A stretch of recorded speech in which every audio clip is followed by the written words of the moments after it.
From Jimi Hendrix's iconic 1963 Fender Stratocaster to O.J. Simpson's infamous white Ford Bronco from his 1994 police chase, these are some of the biggest discoveries on Pawn Stars. For starters, there was that time when someone walked in with Jimi Hendrix's actual guitar. In one of the episodes, a guy walks in and claims he's got Hendrix's 1963 Fender Stratocaster, which the guitar god used in the studio. So the guys do their homework and verify that it's legit by checking the serial number. And what do you know? The appraiser puts a price tag of a cool $1,000,000 on it. But when Rick offers the owner $450,000, the guy plays hardball, and Rick raises his offer to $600,000. Unfortunately, the owner won't budge and demands $1,000,000 for the axe. Hey, I totally understand why he'd want more. If someone quite literally told you you've got something worth $1,000,000, the last thing you're gonna do is give it away for almost half the price. Kind of a bummer for Rick though. As much as Rick wanted to add it to his collection, he had to let it go, and the opportunity to own a piece of rock history slipped through his fingers. But hey, at least they got to drool over it a bit, though that's not the only time the folks over at Pawn Stars made some big discoveries, because there's also the time someone brought the Book of Mormon. As with most other episodes of the show, a customer walked into the shop with this amazingly unique item.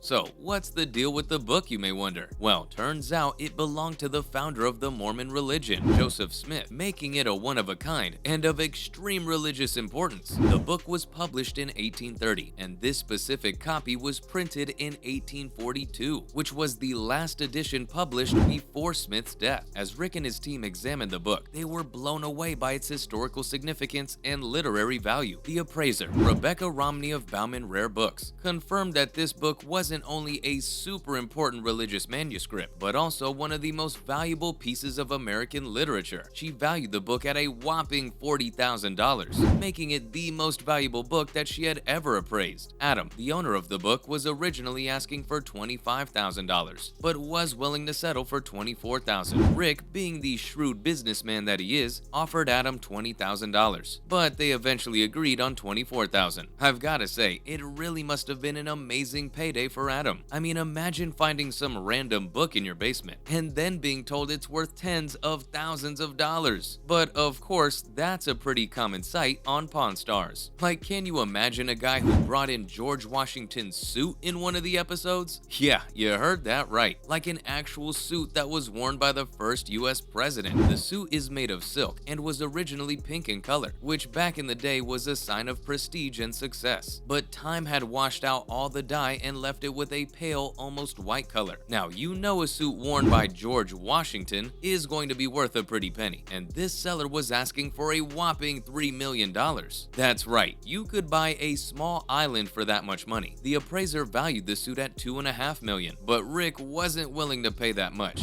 He offered $2,000,000, but the seller didn't want to budge. So unfortunately, Rick had to bow out of this one, and the seller was left with his precious suit. But who knows? Maybe he'll find a buyer willing to pay that much money, or maybe he'll donate it to a museum where it can be displayed for all to see. Let's be honest, a suit like that belongs in a museum, not in someone's closet, unless you're really someone who's trying to nail your George Washington cosplay. And believe it or not, that's not the only item owned by a US president to be discovered on the show, because JFK's humidor also once appeared in the series. Now, we all know that JFK was a pretty cool dude. He was a US president and had a famous family. It really doesn't get any better than that, does it?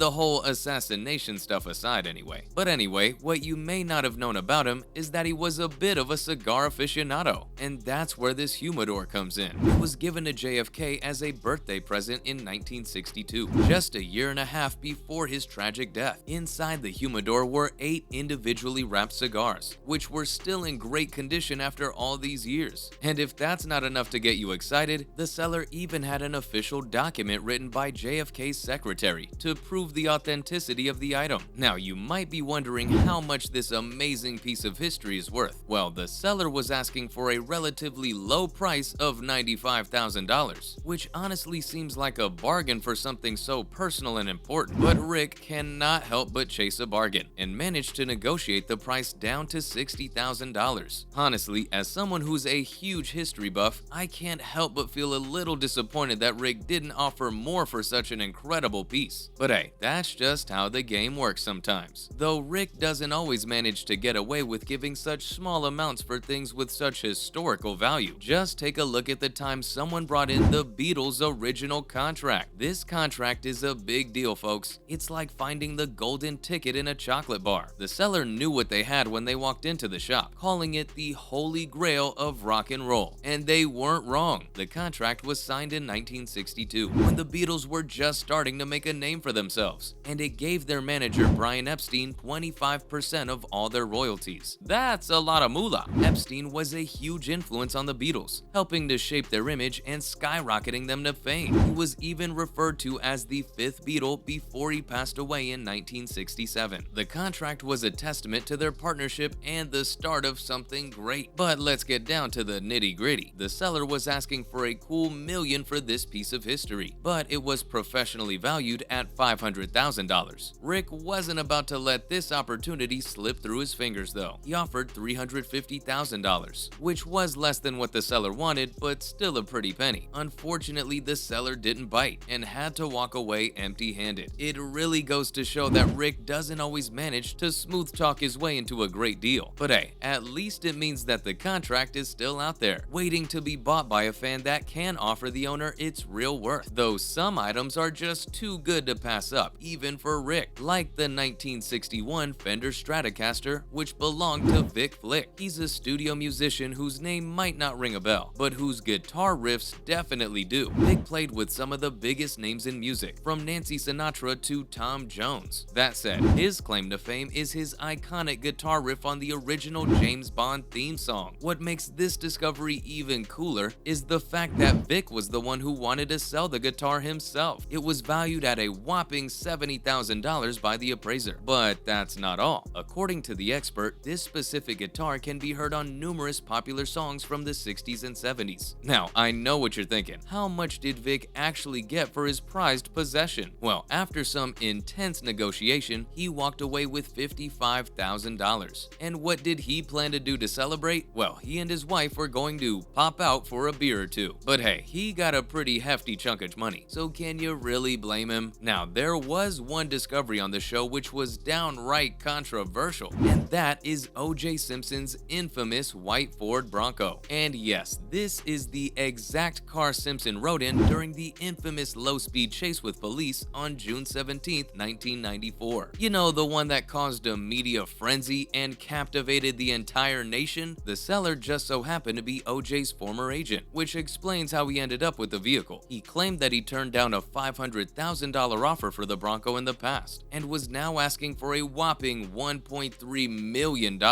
After some careful consideration, Rick ultimately decided that buying the Bronco was just too much of a gamble, and he passed on the offer. He did, though, suggest that the seller take the Bronco to an auction to get the best possible price. But considering who it belonged to and what it was involved in, I'm having a tough time seeing anyone spend $1 million on that. I guess only time will tell. Until then, those were the biggest discoveries on Pawn Stars. Thanks for watching, and I'll see you next time.